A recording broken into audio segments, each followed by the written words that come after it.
Welcome students. In this video, we will do the experiment which is named as Wheatstone Bridge, which comes under the regulation Anna University for Control and Instrumentation Lab. So Wheatstone Bridge. What is Wheatstone Bridge? Wheatstone Bridge is nothing but which is a DC bridge because it consists of only resistances.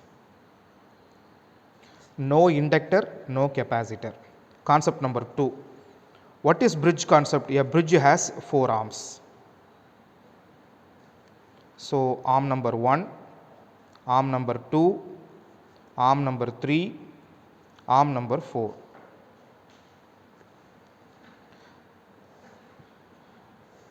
Supply, DC supply is connected across 2 terminals. Opposite to that, suppose DC supply is connected between 1 and 2, you should connect a galvanometer between 3 and 4.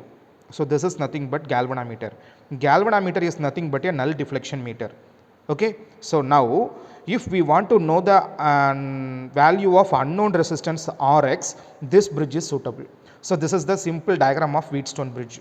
So this is well known value, this is well known value, this is also well known value, but for our feasibility it should be taken as a DRB, that is decayed resistance box, that is variable resistance.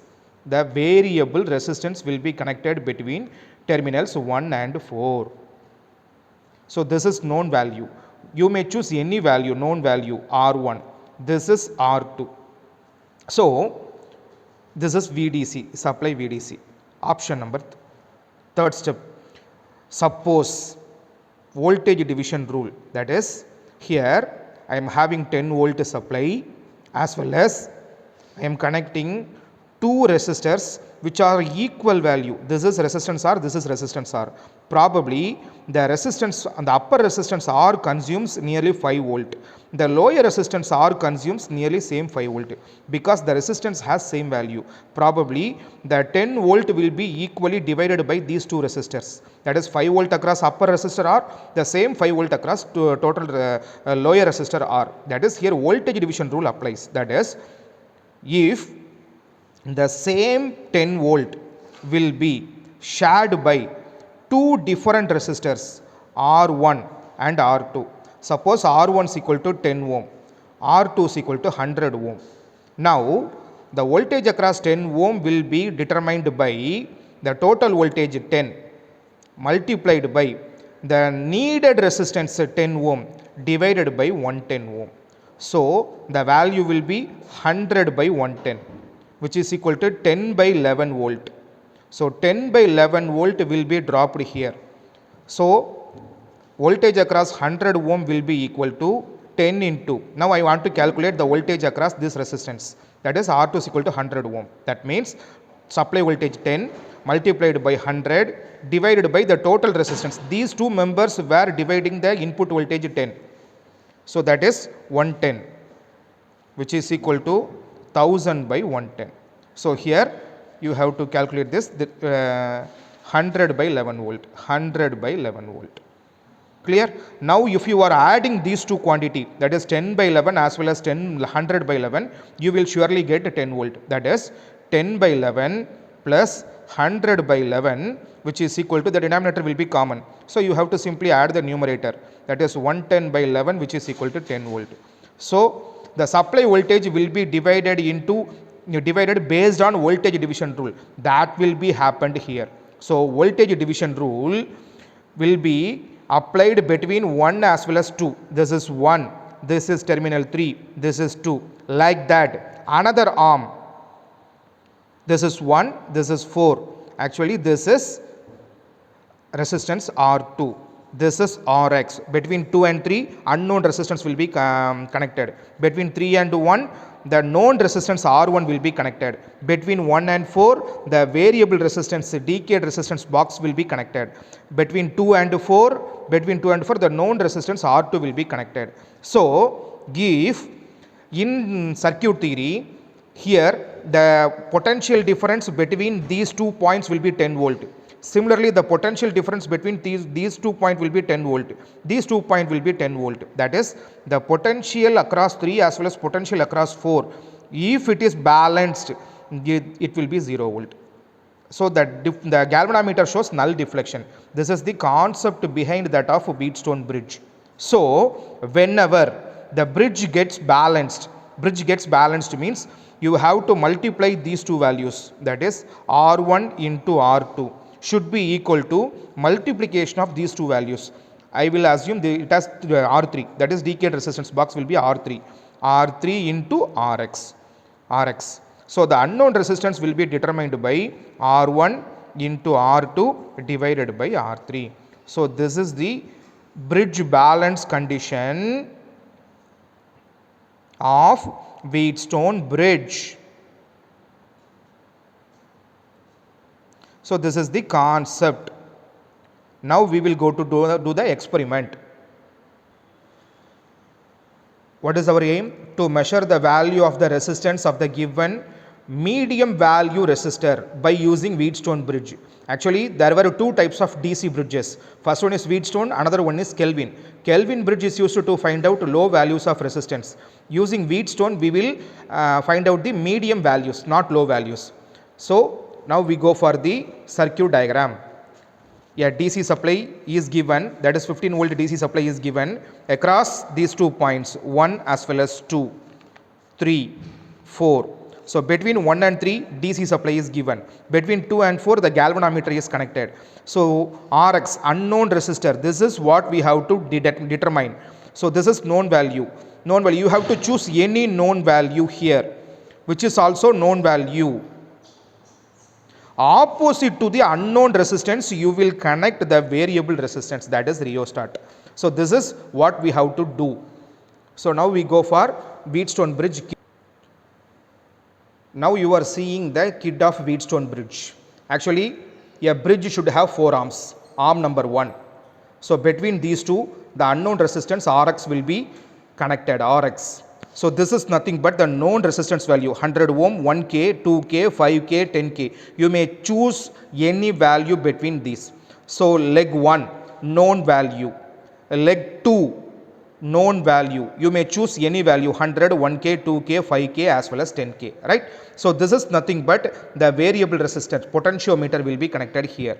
So between these two terminals, we will connect the unknown resistance Rx. Actually, between these D represents the deflection. It is a DC bridge. So we go for galvanometer.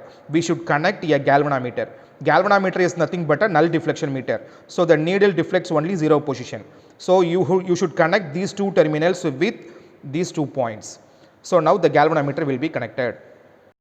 So now the galvanometer is connected. Galvanometer positive is connected to the kit.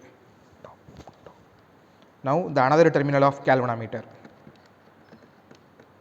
So the galvanometer is connected. Okay. Now we have to give supply across two terminals. Between these two ends, we will connect the deflection meter. So the another 2 ends, we will go for supply.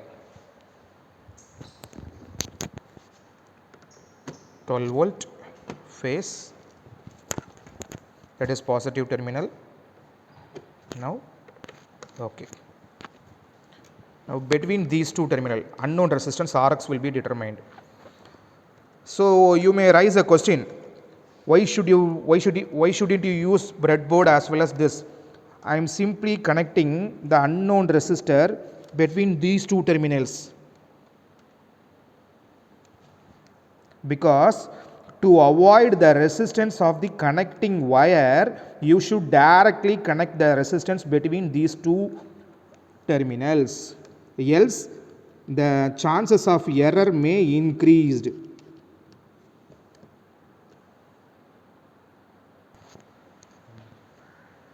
The resistance, unknown resistance will be directly connected without the help of breadboard as well as wire, because the connecting wires resistance should also increased. So to avoid the error, I will directly connect the unknown resistance here. So I will choose the R1 value will be 1K by connecting two red color wires. Two red color wires indicates that the second blue color knob. The second blue color knob indicates that the 1 kilo ohm is chosen between these two terminals, right? First one is 100 ohm. I did not pick that. 1 kilo ohm. You may choose any value on this arm like this. Here also, the lower leg also, I will choose the second pin, that is 1K. So 1K pin will be connected. Now look out that the galvanometer shows null deflection. Okay, fine. So now the power supply is going to turn on. You may closely look out the galvanometer deflection. Please look out the galvanometer deflection. It has some value. So it should be nullified. It should be nullified only by varying this variable resistance, that is potentiometer. Hence you will be choose a DRB, decayed resistance box, or a variable resistance here. Suppose if you are varying this, please note it down, the galvanometer, if I am varying this knob, automatically the galvanometer needle varies. So we have to make the galvanometer deflection into exactly 0 position. Exactly 0. Okay, fine. Now the galvanometer is exactly 0 position. So now the bridge is balanced. When the bridge is balanced, what is the condition? Bridge balance condition. So now the bridge is balanced. Whenever the bridge is balanced, the multiplication of these two resistance will be equal to the multiplication of the opposite arm resistances. What is the value of this? This is 1K.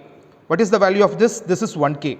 So suppose now we have to determine the value of this potentiometer. The potentiometer value varies from 0 to 10,000 ohm. You have to look out this 0 to 10,000 ohm. So first of all, before going to numerical data, we have to measure the resistance between these two arms. Before that, you have to disconnect the supply as well as remove the galvanometer. You should not vary the potentiometer because the bridge is now nullified. The bridge is exactly balanced. You do not touch this, because we have to analyze the resistance between these two terminals. We have to determine what is the resistance is connected across two terminals. So simply we use a multimeter, and you should simply measure the resistance between these 2 points. I just disconnect all the components from the supply. I just connecting the RX will be. Now using the multimeter, the two probes will be connected across these two legs. So now you will note down the reading. What is the reading? 1011 or 10, almost 1000 ohm. Correct? That is 1K. So if this is 1K, what is 1K? This is 1K. R1 1K, R2 1K, R3 should be also 1K. So 1K into 1K should be equal to 1K into what? Now we go for numerical data. What is the known value here? We are choosing 1 kilo ohm. What is the value of this? 1 kilo ohm. These two are fixed resistors. This is nothing but potentiometer. So with the help of multimeter, we will assume that the approximate value will be 1000 ohm. So now the cross multiplication means P into S is equal to Q into Rx. Here Rx is unknown resistance. What is P value? P value is 1K. What is S value? S value is 1 kilo ohm. What is Q value? Q value is nothing but the potentiometer value. That is also 1K. 1000 ohm, sorry, not 1000K, 1000 ohm, 1K. So R will be 1 into 1 divided by 1K, which is also 1000 ohm. 1000 ohm or 1 kilo ohm. So this is nothing but unknown resistor value. So this is nothing but the value of this resistance value. Suppose if you calculate the resistance using color coding, brown, black, red with gold tolerance. Brown, black, gold. Sorry, brown, black, red with gold tolerance. Now the using color coding, 11th standard physics textbook has the exact measurement of this value, as well as in your first year EPL engineering practices lab, group E lab also you did the experiment, color coding. So using that technique you will calculate this value, which is also equal to 1000 ohm. Okay. So this is nothing but the usage of a Wheatstone bridge. What is the usage of Wheatstone bridge? Wheatstone bridge is used to find the known resistance value, which is also used to find out the known resistance value only, not low resistance value. So using Wheatstone bridge we could not find the low value of resistance. Okay, so that's it. Thank you so much, friends.